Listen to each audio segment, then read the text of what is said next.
Let's go and turn your Bibles to Matthew 14.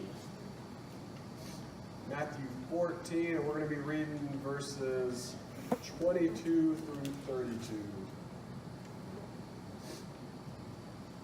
I apologize if I keep snorting in the middle of this. I've got sinus congestion.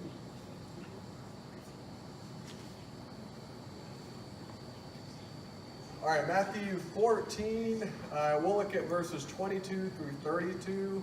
We'll pray and we'll jump to our message. So let's look there at our passage. Immediately, he made the disciples get into the boat and go ahead of him to the other side while he dismissed the crowds. After dismissing the crowds, he went up on the mountain by himself to pray well into the night. He was there alone. Meanwhile, the boat was already some distance from the land, battered by the waves because the wind was against them. Jesus came toward them walking on the sea very early in the morning. When the disciples saw him walking on the sea, they were terrified. "It's a ghost," they said, and they cried out in fear. Immediately Jesus spoke to them, "Have courage, it is I, don't be afraid."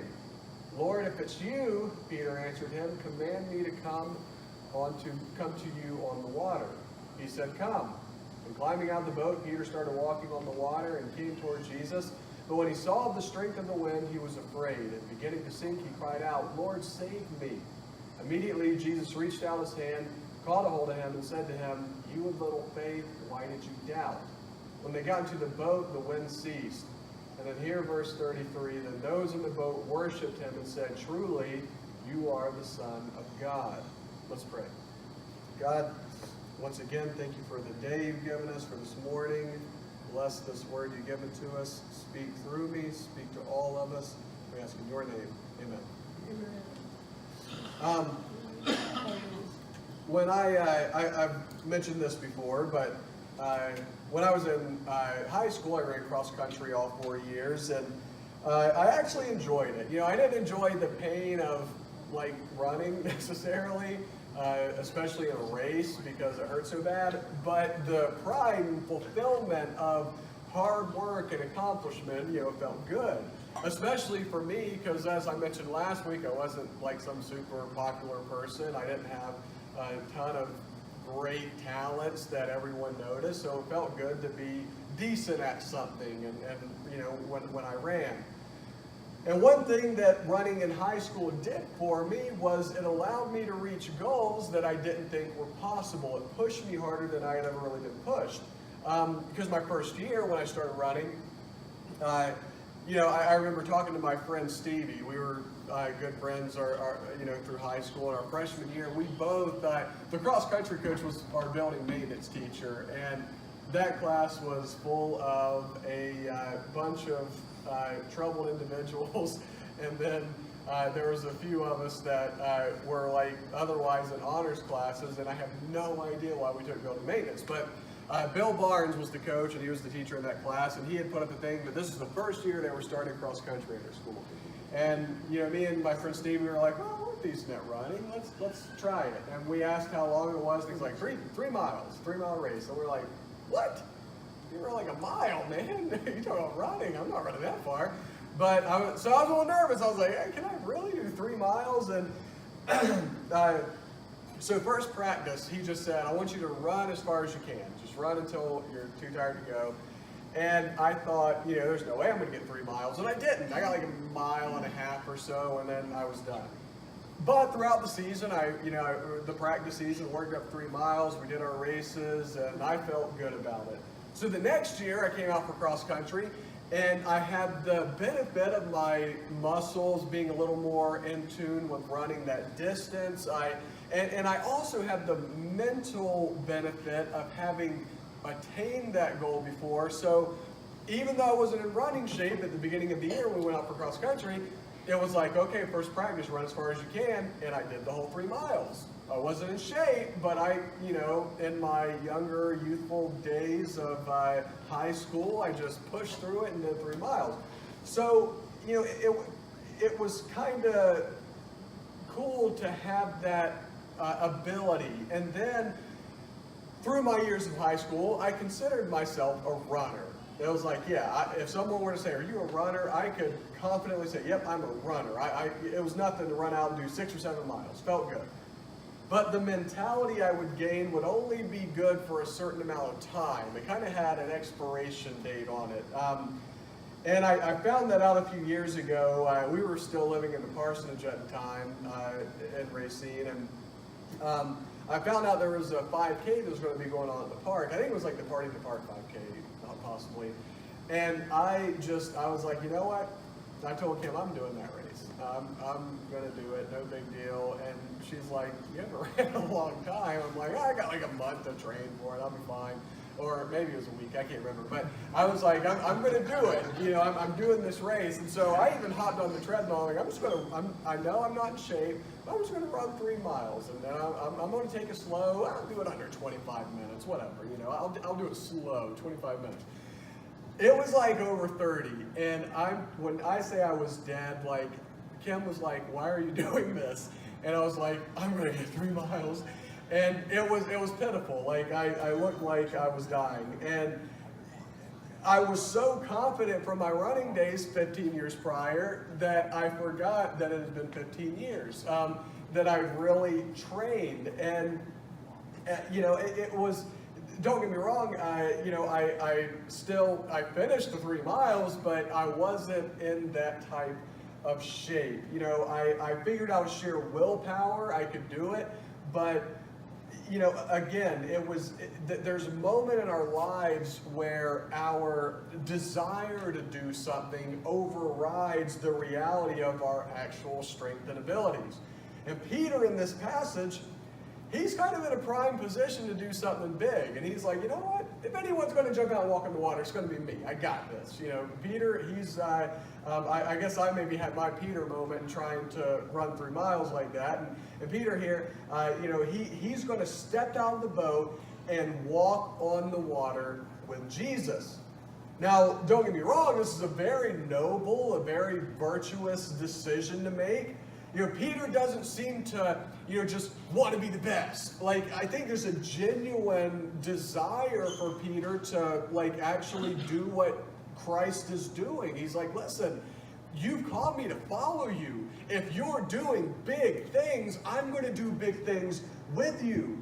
He's a hothead, to be sure, but his intentions a lot of times seem pure at face value. However, he quickly finds out that he's not ready for this kind of action to walk on the water. This particular action required a foundational faith that hadn't been matured yet. And in this case, you know, Peter was able to choose the action in which his faith would prove immature. You know, Peter had the choice to like, it was in front of him, do I step out on the water or do I keep my mouth shut? He had the choice. But not all the time do we get to choose the events that are going to take our faith or test our faith. And most of the time is we actually don't. We don't. And after Jesus' death, that's going to be Peter. He's going to be in all the situations where he doesn't get to choose what tests and tries his faith. But in this case, he gets to do that. So how did Peter respond to this circumstance? And then how do we respond to ours? Practical faith, it can be like a spider web sometimes, you know. It's like have you ever watched a spider spin a web and they start to drop down? I hate spiders, but they're really actually cool. I just think they're creepy too. But spiders, they spin a web and they start to drop from it. And you can see that there's no real tension even on the web. That web is so strong, that one strand, that it holds the spider very well. That's like our faith. We got a strand of faith that we're holding on to, and it's great. But you take that same spider with the one little web, and if I walk up to it, this larger than life figure, I can easily just snap it. The spider's going to fall, and he's going to have to start all over. He might even be shaken up. If the spider has personality, he might say, well, crap, now what am I going to do? My web's gone. And I think faith is very similar. You know, oftentimes we get a couple strands of faith, you know, our spider webs of faith, and we're trying to build it to this big, massive thing that, you know, can't be easily brought down. But then that one larger-than-life event, that one larger-than-life circumstance, that one larger-than-life person comes through and swats at our web of faith, our strand of faith, and completely destroys it. So the purpose of this message is to look at the story from Matthew and talk about how we can always trust Jesus, and that builds our faith. Now, this doesn't mean that we still won't struggle, and especially we still won't fail, as Peter does in the story. But one thing I want to mention is I guarantee you, had Peter been faced with this exact same circumstance like 5 years later after Jesus' death, I have a feeling that he would have succeeded, that he could have stepped out of that boat, put his feet on the water and said, you know what, I got this. I'm going right to you, Jesus. We're good. High five. We're fine. But at this time, his faith wasn't matured. His faith hadn't grown. And actually, this very situation is going to be one of the experiences that build on his faith that he'll eventually have later. So that's what I want to talk about, how we can always trust Jesus and how this trust grows over time and builds faith. So we can always trust Jesus, and how or why can we always trust him? Well, because sovereignty. And sovereignty, real quick, kind of a simplistic definition is God's control over everything. Sovereignty is God's control over everything. So as a pastor, I'm a little reluctant to admit this, but as a fellow student of theology, as a Christian, just general in the race of life, I can't help but admit that sovereignty is like a big stinking mystery to me. The sovereignty of God. It's a topic that makes so much sense, but at the same time, it makes absolutely no sense at all. So my goal here is not to take some theological stance in this message or stand my ground on a certain view of sovereignty, but to kind of bask in the beauty of what Jesus shows us about sovereignty in this passage. Looking at this story where Jesus is walking on the water and Peter is all antsy to jump in the water with him, a lot of times I think we kind of miss this grander point. We glaze over the fact that it was actually Jesus himself that sent Peter and all the disciples to the boat, to the lake. Because this takes place right after the feeding of the 5,000. Most of you probably all have heard that story multiple times. And that story alone is kind of one of those ones like the virgin birth or the resurrection where, I will make this point often. You can't take those stories with a grain of faith, or just like, well, it's cool. Jesus was resurrected. No, that's huge. Like that, for me, I'm a person who, like, a lot of times you hear conspiracy theory or you hear something that's like kind of out of place, and there's a part of me that wants to believe it. It's like, well, yeah, that sounds like that's kind of true. But when you look at science and facts, it says something different. So when we talk about the virgin birth, my first initial practical reaction is, nope. That doesn't happen. The resurrection, Jesus is raised from the dead, or he raises the little girl from the dead, or he raises Lazarus from the dead. Nope. Dude's dead 4 days. He's not coming back. This is science. This is fact. So this, again, you don't take 5 loaves of bread and 2 fish and then multiply it to a crowd of over 5,000 people and have 12 baskets left over and then try to explain it away. Well, maybe there was some extra bread over here. Maybe. No, this is too big. It's too impossible. So there's this big amount of faith required to just trust that this actually happened. And in fact, in John's account of the story, which is very interesting because a lot of times, again, people will try to explain it, well, maybe there's a practical explanation for this. But in John's account, it tells us that as they do this, the people are so overwhelmed by this miracle that they're ready to force him to be king. They're ready to they say, look, this guy's the Messiah. He's the one. Let's get him. We're taking him to Jerusalem, and he's going to wipe out Rome. He's going to bring us back to the glory days. That's what, because again, if you see someone do that kind of miracle, why would you not trust they can overcome anything, an army? So they try to force it.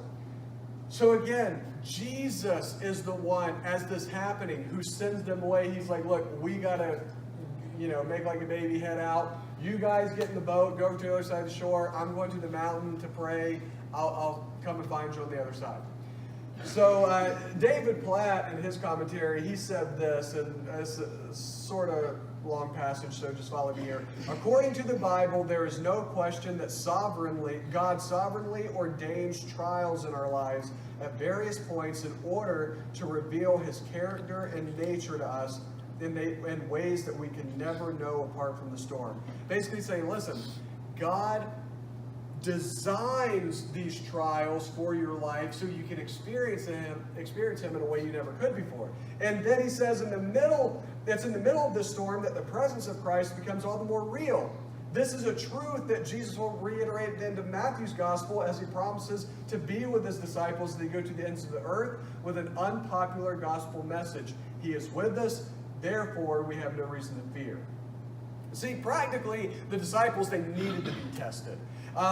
They needed to be tried. They were about to face the most difficult part of their lives and didn't even know it yet. And we're going to see that with Peter when he denies he even knows Jesus.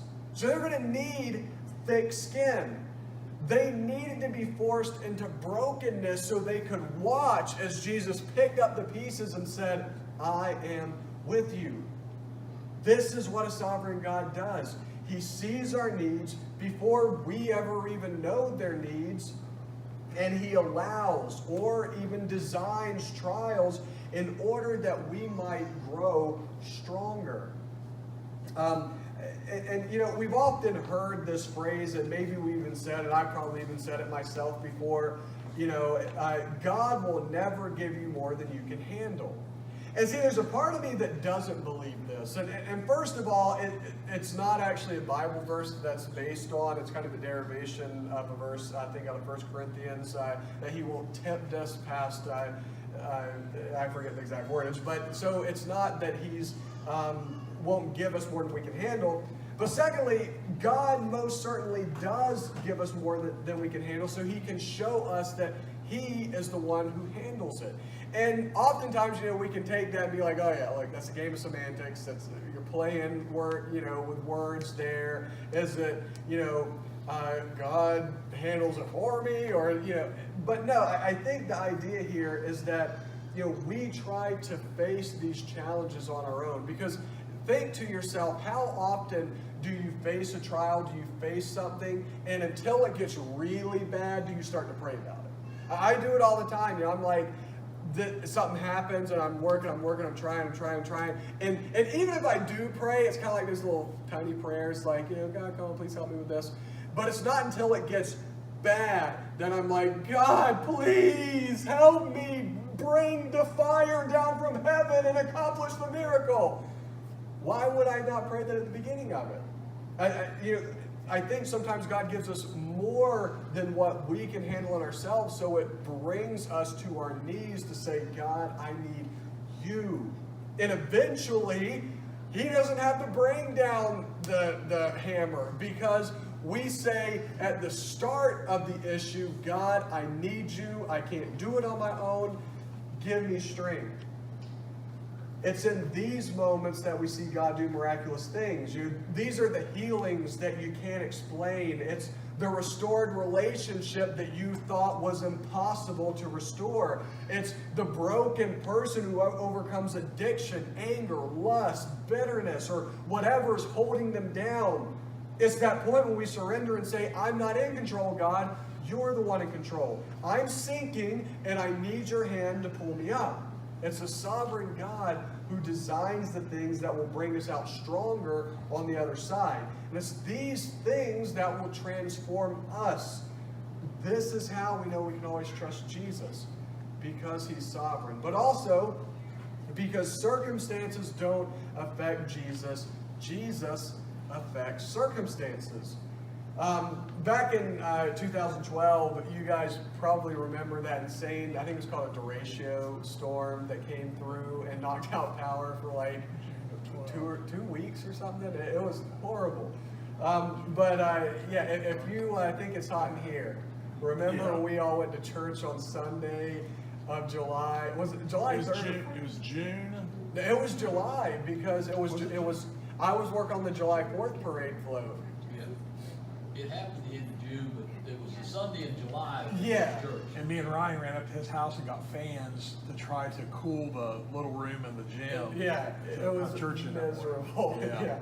So you guys remember that, and you know I remember the storm itself was actually pretty scary. I was working in my garage, and like I said, on the July 4th float for the church, and I kept hearing. I had the radio on. I kept hearing the alert. This is a storm. Warning. Blah blah blah. Storm, and it was like winds as high as 80 miles an hour, and I was like, okay, yeah, it's like a hurricane, so no, that's not going to happen. And then all of a sudden, I saw the wind just like start whipping around. So we had our 2 chihuahuas, I snagged them up, ran in the house, I was looking for Kim. I thought a tornado was hitting. Like, I thought for sure it's just on the other side of the house and I can't see it because the wind, it just picked up so fast and so strong. I run and I'm looking for Kim. I'm like, where's Elise? We got to get out of here.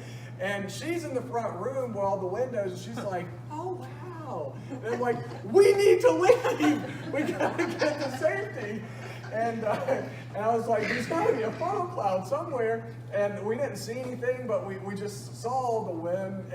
And so we walk out and, we saw some branches that had fallen down off our tree. And I was like, man, that was crazy.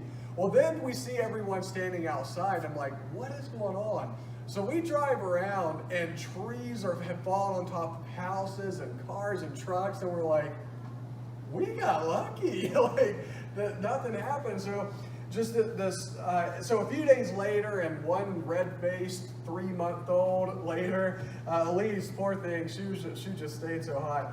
We heard that a Lowe's in Columbus got a shipment of generators. We called like 14 places, and finally one of them said this particular Lowe's location got a shipment, but you better go now because they're going fast. And so we loaded up the baby, the dogs, and that Pontiac I've got out there, and with no thought of how we get a generator in that thing, but we loaded up, we took off, and it was funny because while we were there, another storm hit, and we were driving, we were almost to the Lowe's, and we were driving through this little community in Columbus, and it was kind of like one of those picturesque neighborhoods where there's trees on either side of the streets and sidewalks. Yeah, kind of nice little, and there's houses there, but you've got the sidewalk walking down, and the wind just starts picking up really bad, and the clouds look terrible. I'm like, we're about to get caught in the middle of another one of these storms. I'm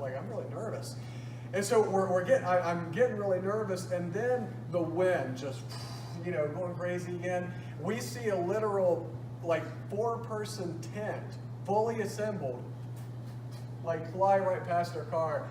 And I reminded me of the movie Twister where the lady's like, we got cows, the cows are flying by. So yeah, I'm getting nervous. And then we see this lady, that young lady, probably late 20s or so.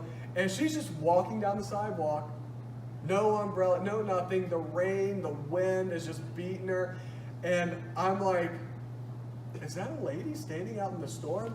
And she looks like she doesn't even care. She's just walking by like nothing's going on. And I thought, I'm scared to death in my car. And this lady's just walking on the sidewalk. And so it was kind of funny, but it's how I picture Jesus in this scene. The disciples are no doubt worried about the strength of the wind. In a boat and the size they're in, historically we know that it didn't take much to capsize those boats. They're on the Sea of Galilee. The wind is whipping, it's washing up those waves, hitting their boat. They're scared to death. And here comes Jesus. as if nothing's even wrong. You know, like the little thing where it's like a meme on the internet called Deal With It, where sunglasses will come down and get on a person and they'll just say deal with it. That's how it pictures you. So he's just like, deal with it, guys. I don't even care. I'm walking out in the water in the middle of it. But in his defense, nothing was wrong. Nothing was going on. In fact, when he does end up getting in the boat, what happens to the wind? It stops. Just like when, he says, peace be still, and it stops. See, Jesus isn't affected by circumstances. He affects them. Peter's worried about, he's worried about whether his feet will disobey the laws of physics when he steps on the water. It's like, look, there's mass. It's physical mass hitting a liquid. It should sink. He worries that his feet aren't going to disobey this law. The disciples are worried about what the wind can do to their boat when they had the one in front of them who later, a couple chapters later, is going to say, if you have the faith of a mustard seed, you can tell the mountain to move and it'll move. They've got the God who moves physical mountains in front of them, and yet they're worried about a few waves. Don't get me wrong, though. The fear that encapsulates us in these moments is normally the bigger problem. And I've been there, wondering, is God really listening? Does he hear me? I've been there when you think, this is it. This, fill in the blank. This is what's going to bring me down. This is what's going to ruin everything. I've been there when hope seemed like something that everyone else had, but it wasn't something that fit into your life. Our faith can become broken. Our faith can become weak and frayed like a rope you're holding on to and you just see it, the phrase breaking apart, the rope pulling apart. We can get to the point, and I mentioned this to Mark when we were on our Raleigh trip. We had when I was at First Baptist years ago, we had a preacher, Jason Perlak from Wilderness Camp in Ripley, and he preached this message. I remember it very clearly. It was called the 11th hour, and he talked about how God always comes through in that 11th hour, right before midnight. And I was telling Mark, I was like, I remember that message, and I said, I felt like there were some things going on. I was like, I feel like I'm kind of at 3 a.m. right now. I feel like it's long past midnight, and God still hasn't come through. Sometimes that's where we're at. And if that's you, don't give up. Don't feel like Jesus has abandoned you to the waters. Because what we're doing here is we're comparing one of Peter's struggles. One struggle that Peter even had a choice not to do. But see, Peter is going to face many struggles, and we'll actually cover more of those in this series. But Peter is going to face many, many struggles. He's going to be beaten, imprisoned, betrayed, all these different things. He's going to have struggles where he needs a strong faith. And even though a lot of these trials are meant to prepare him, trials we face are meant to prepare us, he still struggled, we still struggle. So you're not alone. You're not abandoned. You might feel lost or broken, but Jesus is still there. His hands are out. Wait for his lifting of you out of the water. Because where you may fear the circumstances around you, Jesus is there to affect those circumstances. And he may just be waiting for the right time to do that. He may be waiting for the perfect moment where you might say, I've said it before, I feel like I've learned it all, Jesus. I don't need another lesson. But we might still need it, and Jesus is waiting. So we can always trust him. He's sovereign. He affects circumstances. And then our last point is because Jesus is well aware of our doubts, and he provides help. This past summer, and typically we've been able to go every summer to Myrtle Beach for a week. And I always find it fun and frustrating at the same time dealing with Liam in the pool. What he wants to do is jump in the pool. What he's unwilling to do is actually swim. So, he wants the security of someone's arms. You can put water wings on him, but he doesn't want the water wings. He wants someone to grab him. Now, as a parent, I do enjoy catching him. But I also know something that he doesn't know. I'm privy to information that he struggles to accept. And that information is that he would be so much more fulfilled and so much more independent if he would just put the water wings on and learn to swim, learn to jump in by himself. But as normally, comfort is the enemy of discipline. And that principle proves true in this circumstance as well. Now, it's partially not his fault because he's still young. He hasn't physically grown very big and strong, and he hasn't mentally been tested through very difficult things like that. So it's up to us as parents to test him, to try him, and to slowly get him adjusted to get out of my arms and do it on your own. Now, in doing this, as I pull back my arms a little, when he jumps to me, I know his head's going to go under the water. Now, do I like that? Do I relish in the fact that he might get water up his nose? No, absolutely not. But I know this is how he's going to learn, too. Now, I'm not talking about, like, throw him in the water with no water wings and be like, swim, buddy. No, I mean, like, safely with, like I said, with water wings, get him independent. So my goal is to push him, but not push him so hard that he's afraid to ever get back in the water, or worse yet, that he doesn't trust me anymore. And that he's like, well, I can't trust Dad because it's like, Poppy, Uncle Kev, you guys catch me. You know, I don't want that because then he's just pulling their reliance on someone else. So the goal is to get him to push him a little bit. So for Peter, he needed to be tested. And Peter was the one saying, hey, look, I'm putting my water wings on. I'm ready to jump in by myself. Can I jump in? But like a child who jumps in the water wings and gets a big gulp of water, when he goes down and he comes up coughing, he's scared.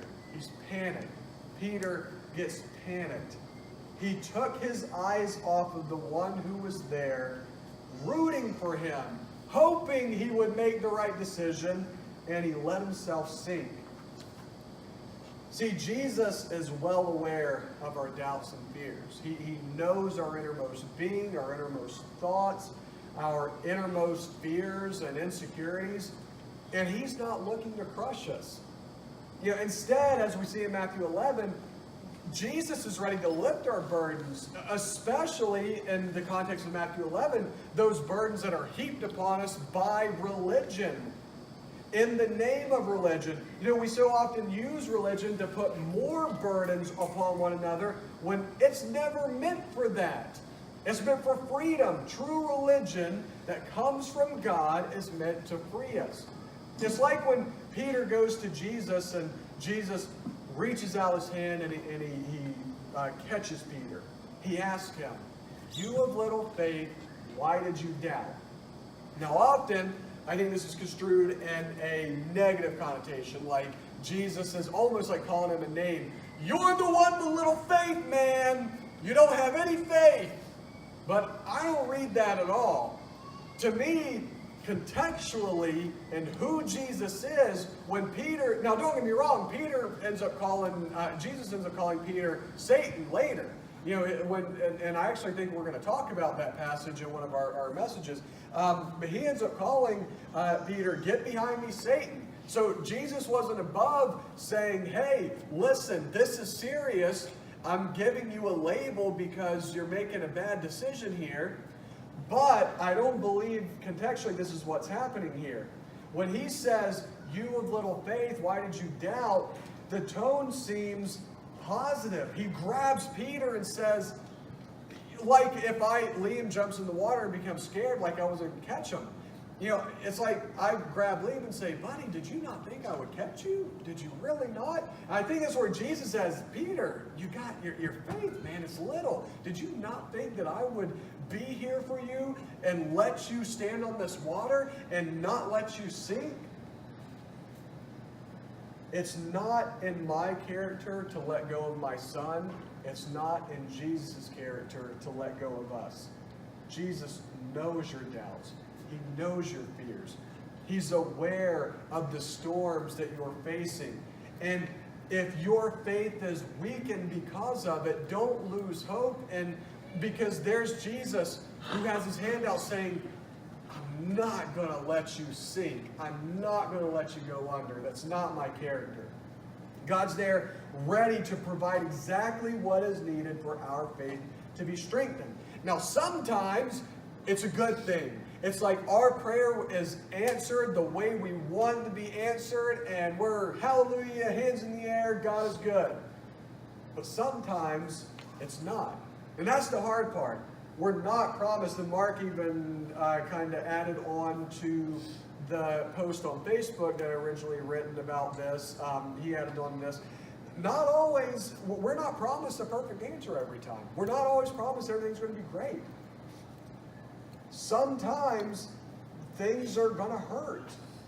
Sometimes we're not going to understand why something happened the way it did. Our prayer won't be what we thought it was. But like everything in this world, it is redeemable, and God can redeem it. And we can look back to Romans 8:28 and say, all things work to the good of those that know God. And we can say, listen, it didn't work out the way I prayed it, but there's something good that will come from this, and my faith will be strengthened in the end. It becomes broken at first, no doubt. It's like if you, something terrible happens in your life, sometimes you get those people who come up to you right away, and it's like you just lost someone you love, and they're like, listen, all things work together, for the good. And it's like, don't tell me that. I don't want to hear that. I just lost someone I loved. It hurts. My faith is broken. Just stick your arm around them and say, I love you. I'm here for you. We don't have to start bombarding them with these scriptures and say, listen, you got to build that faith back up. You're like Peter. Who wants to hear that they're like Peter, that they just failed, that their faith is in the dumps? You don't have to tell them that. We can just love them. And then as they grow and as their faith starts to be put back together and as they start to spin that web of faith again, it's then that we can start in and say, I see what's happening. You're growing. You're being built back up. I'm loving it.